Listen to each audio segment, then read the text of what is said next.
Welcome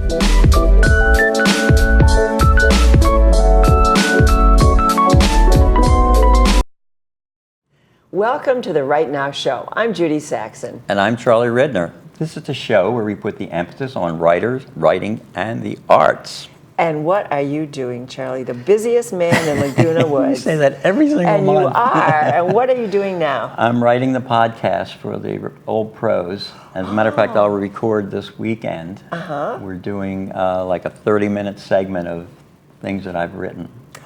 How interesting. How about you? Well, now do you take submissions from other people? They do. They're looking for them. Matter of fact, we can give a commercial for the Old Pros now. Miranda's looking for new material that can be recorded for these podcasts, yes. I just happen to have some short stories. Yes, I would love to submit some. Do it. I will go home after this and look for them. All right. Yeah, it's pretty Good exciting. idea.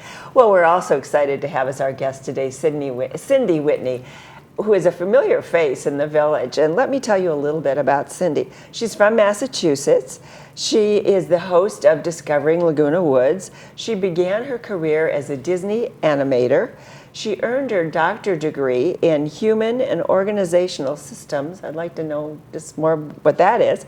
She was head of learning and development for the city of Pasadena, and she was head of training and development for MetroLink in Los Angeles. Wow. Welcome, Cindy. Hi, Cindy. Thank you. Hi, Charlie. Wow, very impressive. My goodness. What is human and organizational systems? What are they? Well, it's a combination. My master's degree was in human development throughout the lifespan, and human and organizational systems is basically working with people in an organization. The work that I was doing in the city of Pasadena was perfect because it was helping people be trained on the job. Their onboarding experience, what is the job description, what training will they need, all of the compliance training. We did ethics training and the sexual harassment training. And what about how the leadership groups training. Get along? All of that. Dynamics Motivation. Yes, group dynamics. All is all about group dynamics. How do people get along in organizational environments? A lot of psychological classes change involved management, conflict resolution, presentation skills. And to me, my favorite class was supervisory skills because that threshold of change where you go from being the worker who's getting the assignments to being the person who is supervising someone and giving them their assignments is a big change. You're not going to go and hang out and have a beer anymore with your friends. You're now their supervisor. So training people on supervisory skills was my favorite class because it's a change for everybody. It is absolutely a change. The people that once knew you as a peer, now you're their boss. Exactly. Exactly. Right. So it was all of that. And so it was a lot of fun. 2,000 employees, and so there was a lot to do. Goodness. And then I brought in Cal State Northridge, and we put a master's in public administration together for them. So we were giving everybody degrees there. I mean, it was a lot of fun. It was great.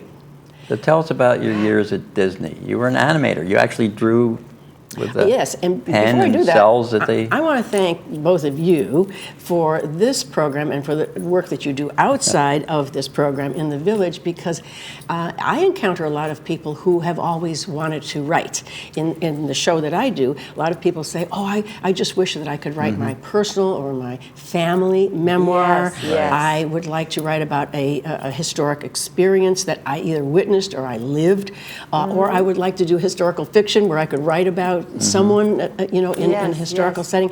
And you encourage that, you support it, you help people understand how to get through this very iterative process and help them publish. And so this is taking someone's dream and making it a reality. Yeah. And I can't thank you enough for doing that for so many people. Thank you. So. Our pleasure. Yeah, absolutely, absolutely. Keep on doing it.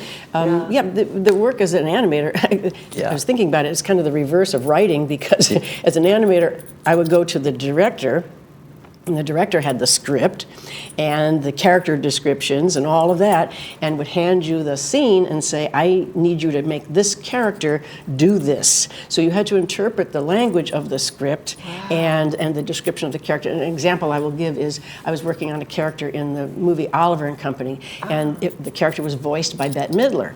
So we went to the voice recording of Bette Midler, and she was looking at all the storyboard images, and she was walking around, and she did this thing with her shoulders shoulders. She would just walk like that. And she was reading the lines, and then she went in to record, and she did this still with her shoulders. So the character was a poodle, so the poodle walked like this in the movie because Bette Midler did that when she was talking. Or the Scuttle in Little Mermaid. Buddy Hackett. Flounder? Flounder it was a child voiced Flounder, okay. but Buddy Hackett voiced Scuttle, and he talked out of the side of his mouth like that. So we had to make Scuttle talk out of the side of his mouth, otherwise it wouldn't sound like Buddy Hackett. I've noticed that with animated films even today, that the actor, you can see some of the character Absolutely. If traits. you're doing your job right, Yeah. that character, the voice actor shows up in the character. Yeah. Because it has to. And they're fun. I mean, that's adult entertainment. I love some of those animated films. What a gift you can do that. Oh my goodness. For someone who doesn't draw, I mean, that you can watch Bette Midler walk like that, and then you can translate that to the animated face. Yeah, And to you did start one somewhere. frame at a time. You would shoulder 1/24 up, shoulder down. 1/24th of a second. You know what 1/24th of a second looks goodness. like that. Yeah, you don't really see it. You sort of sense it. Were you don't working really on see that acetate that they could film? That was the final stage when Okay. animated films were done, what we call traditionally. Right. It wasn't digital. We did pencil and paper. Yeah. So we had the pieces of Just paper like you did. between our fingers and on a light board, and we were drawing it, and we were flipping the paper at the same time so you can see it move. That became obsolete when the digital systems came in because it was a Absolutely. Can whole you imagine how Yeah. easy it was to do it digitally than it was to frame by frame? I think so. I think it's a whole different learning experience, though, because there are challenges inherent in that Right. process as well. And the whole thing is, if you don't have a good story, you can animate a good story with matchsticks if you want to, and people are going to Yes. believe it and Yes. love it. Right. But if you don't have a good story, no matter what tools you're using, it isn't going to be good. The words come first. The Yes, words you're come first. right. The words You're come right. first. They absolutely do. They The do. story They has to be do. there. What resonates with us as people? Yes. So at the time that animation became digital and working on the computer, you kind of left the business then after A lot of us 25 did. years? Yes. A lot of us Because? did. Well, at that point, I spent 12 years as an animator, and then at a certain point after The Little Mermaid, I went over to the consumer products division because somebody said, gee, do you think it would be a good idea if we made some products to these animated films? And you think Goodness. it became a multi-billion-dollar division of the Disney company. yes. So I was there for 13 years Wow. and traveled all around the world and recruited artists in different regions of the world Okay. to staff these. So I left after that. Right. There was a downturn, and Okay. about 1,300 of us. They've made 2 documentaries about that really? time in the Really? Disney company. Oh. Yeah. So I wasn't alone. And then I just sat there and said, "Oh boy, now what do I do? I really am."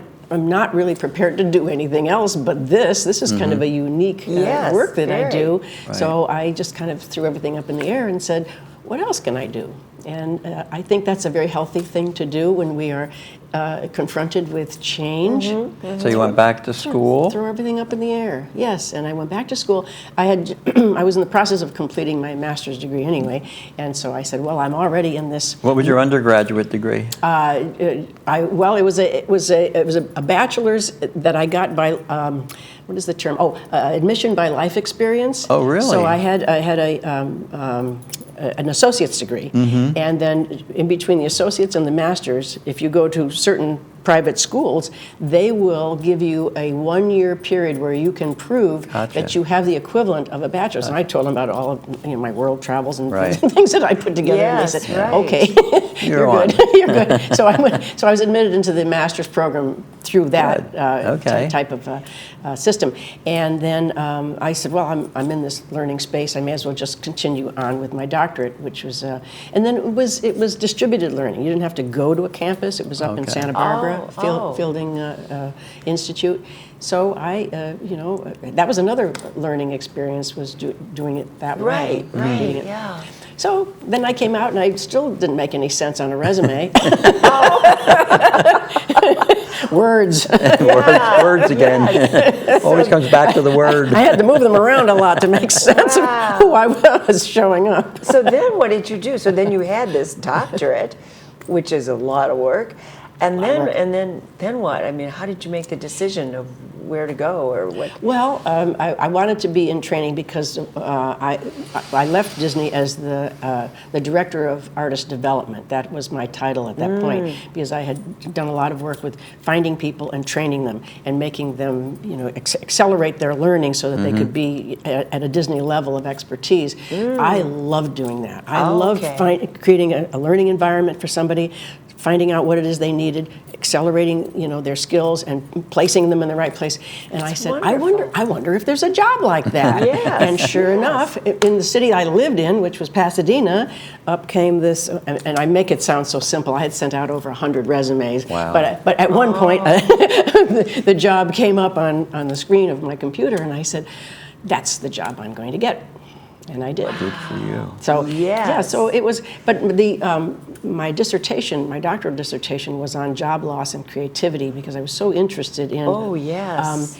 Do people who have creative jobs their whole life, Right. And that had to be qualified as to who that Yeah. was, did they use creative means and methods in a job loss experience to survive, first of all, Right. become employed, retrained, and reemployed, and I compared it with the auto industry and aerospace, and as it turned out, creative people didn't necessarily have skills. The determination to become reemployed was strong, no matter what line of work you were in. So I thought that was kind of interesting. I was pretty sure that they would have used creative means So to you become. proved your dissertation wrong. That I your proved premise- my hypothesis, hypothesis was was wrong. incorrect. I did that once too in undergraduate work. But that's good. That's It a is finding, good. Right, it didn't work. Exactly. But kind of a through line of my life has been to always be on a learning curve, for one thing. Always be on a learning And curve. don't you think that's so good for us? I do. I think it's challenging. Oh, yes. I think it stimulates you. I think it gets you out and gets you involved in different things. And it's scary, but if you have the support, like people like yourselves, that are credible, wonderful, supportive people with an expertise, you can't go wrong. You have to surround yourself with good people, and they will help you get into this new learning experience. And it's hard in the beginning. It's like writing with your non-dominant hand. But you get there, and so. So here you are 5 years ago moving into the village, right? That's right, 5 And years. next thing I know, you're on TV every single week. Now, how in the world did that just happen? And what was your interest in getting involved in? Again, my experience moving here, I wanted to get into, everybody said, get into some of the Saddleback classes or different things. Yes. Clubhouse 4 was my reason I moved here, because I wanted to go there and make things. And so they said, well, you probably can't get into the classes, maybe they're full. So there was some I don't know if it's discouragement, but don't get your hopes up. And so I said, well, I don't know. And then I went into the classes, and I noticed that people would open up the door and see all those torches, or they'd go into lapidary and hear all these things grinding, or they go into wood shop and there are all these saws and drills, and they close the door. And I said, wait a minute, we've got to demystify this Clubhouse 4 experience, because I see the look of terror on people's faces when they open the doors. And I don't blame them. No, it's true. You got people standing with torches with flames coming out of them. I think.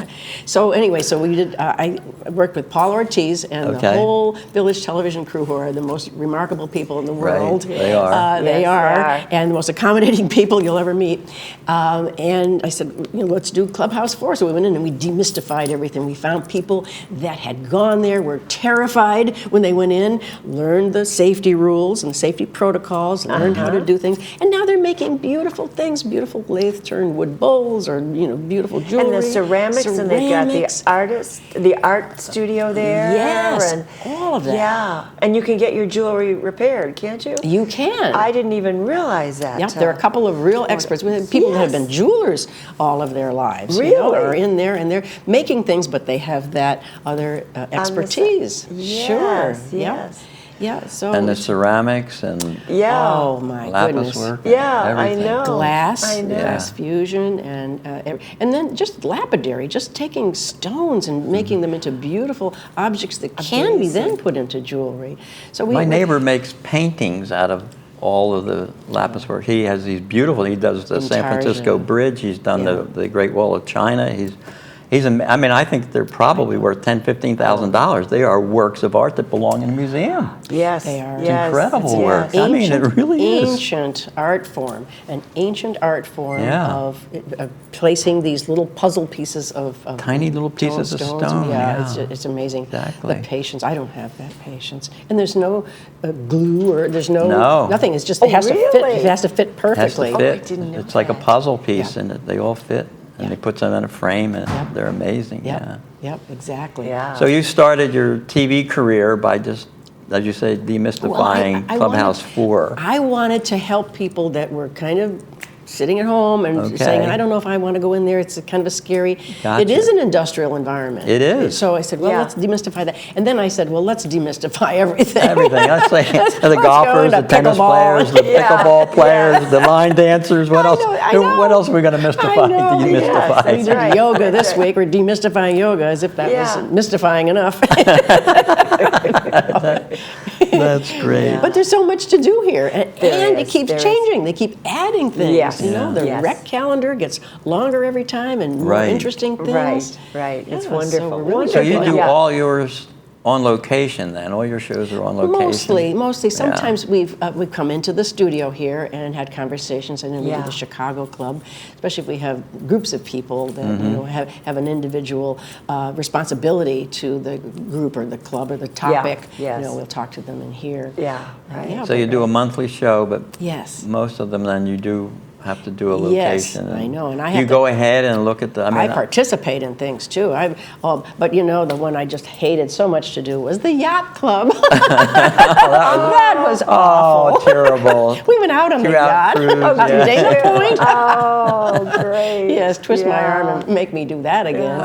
But so many of them have been so much fun. Yeah. But Ballroom dancing, and I'm trying to think. Candy and- Davis. Yes. And, oh my gosh. Yes. and, I took tango lessons. Oh my Fun, goodness, and and- it's such a great feeling when you learn how to tango. Oh, and it's so beautiful to watch. And good for us. Good for us. I Oh. think dancing is so good for us. Oh, yes, indeed. Yeah, Yes. yeah, So elegant. yeah. And then you can dress up and you can go to these wonderful well, events. right. Yeah. I know, we're just having the best time here. Yeah, aren't we Yeah. though? I know. I know. So you go on the location, would you do, I used to do television commercials. I would always go on location long before we were ready to do a shoot and see where the camera angles should be and the lighting and all that. Do you do that yourself? I do a pre-visit or a pre-interview. Right. If I'm going to do a class, I will attend the class good. a couple of do weeks you? before Great. and go Yeah. through it and find out, how people are experiencing this and what the instructor is like and what, just some things about it. And I always do research on something because, I want to be informed when I go in there. Yeah. Okay. Yes. So there's a lot of work to do before the camera starts. Yes. Turns yes. on. Yes, I think so. I Yeah. mean, that's what makes it fun. Yeah. I don't want to just. How about the post editing? Do you come in to do the edit suites? do you do No, any they of don't that? let me. They do it all. They won't let you in the room. They don't let me in the room either.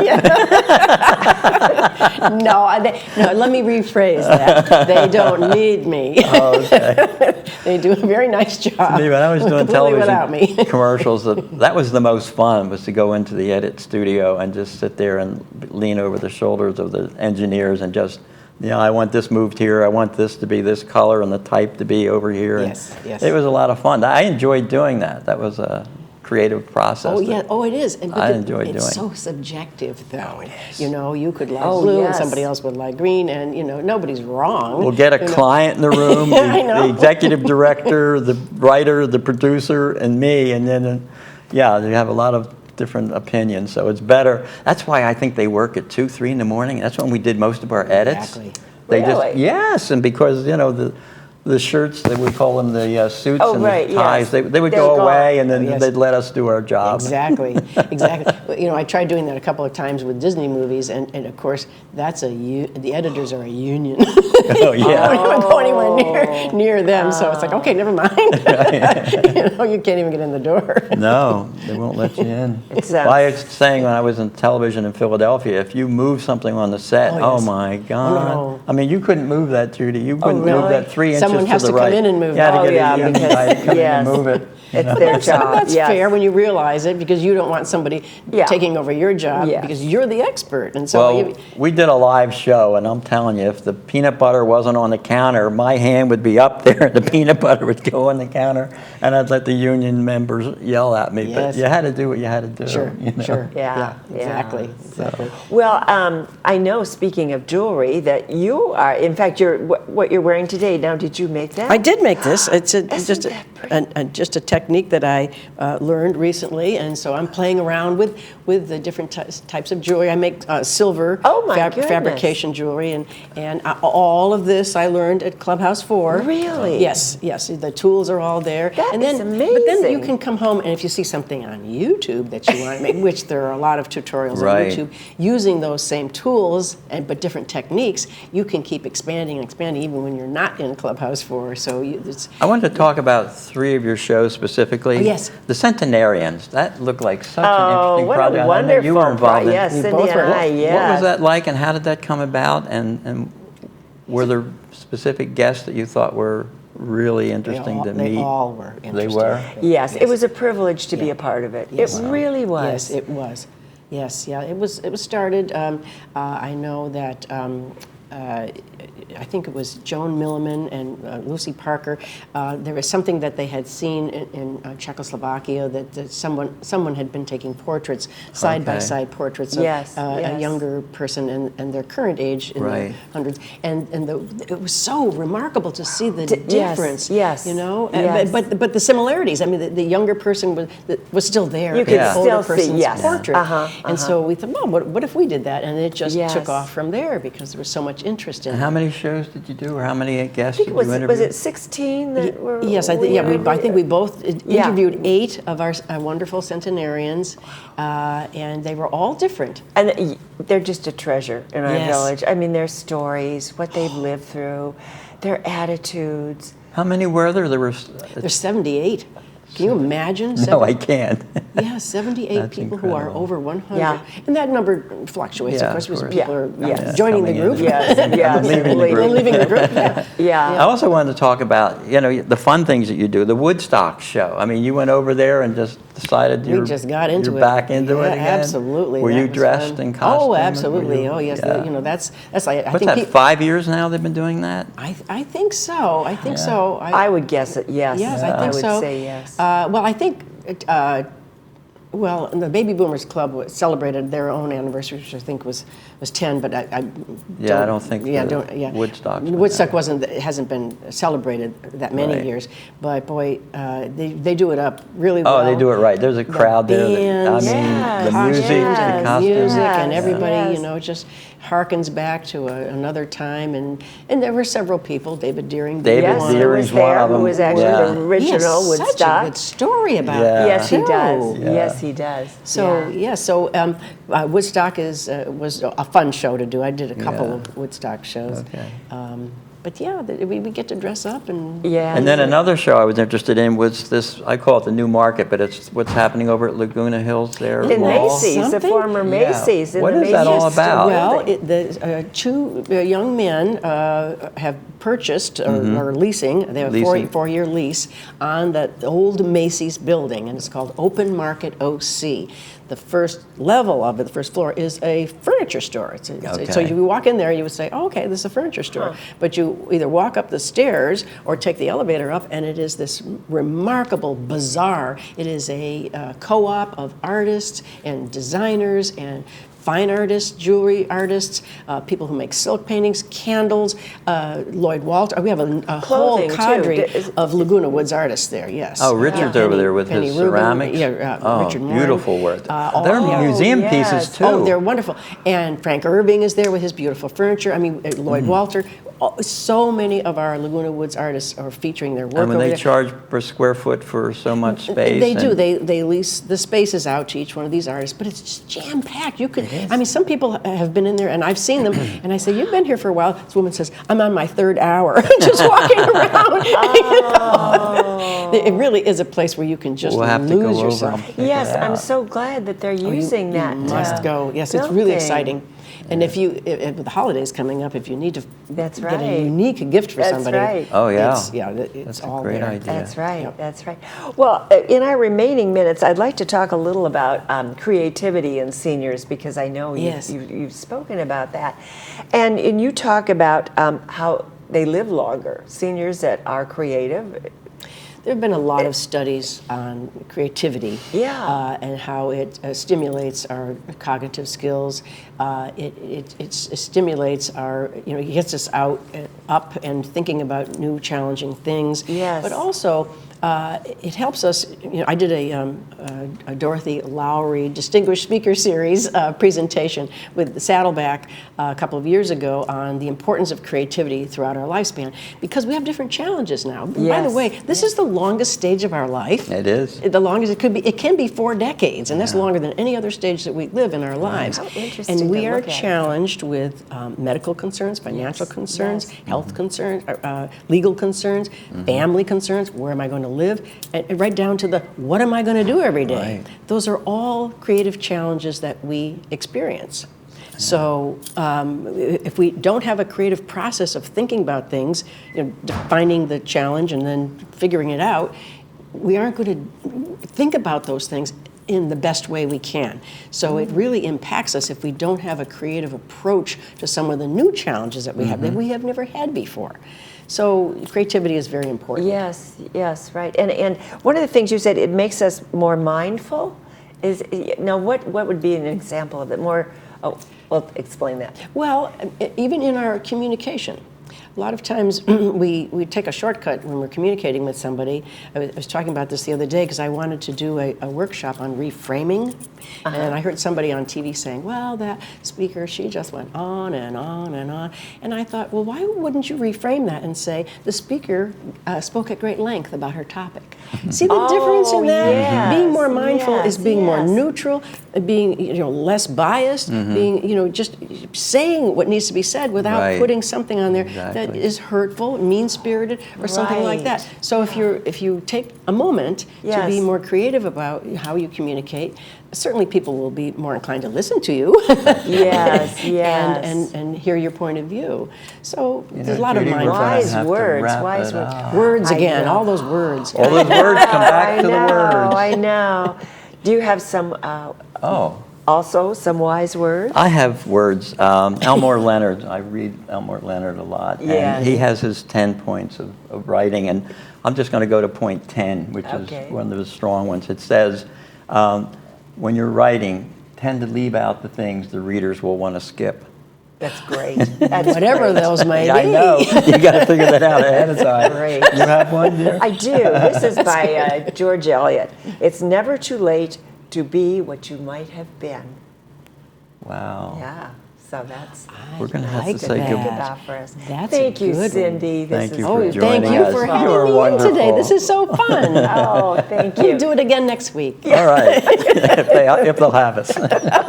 And thank you for watching the Right Now Show. I'm Judy Saxon. And I'm Charlie Redner. See you next time. Bye-bye.